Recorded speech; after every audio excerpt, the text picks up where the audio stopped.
Maria here. I'm Fernanda. And we are in Belgrade to attend the project support meeting for the upPE-T project.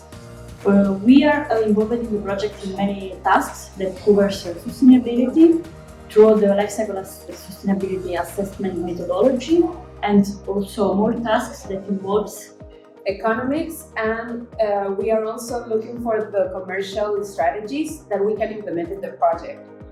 Also, we are incorporating our digital tools and mock platform for this fascinating project. Do you want to know more? Follow us on our platform on LinkedIn, Facebook, and Twitter.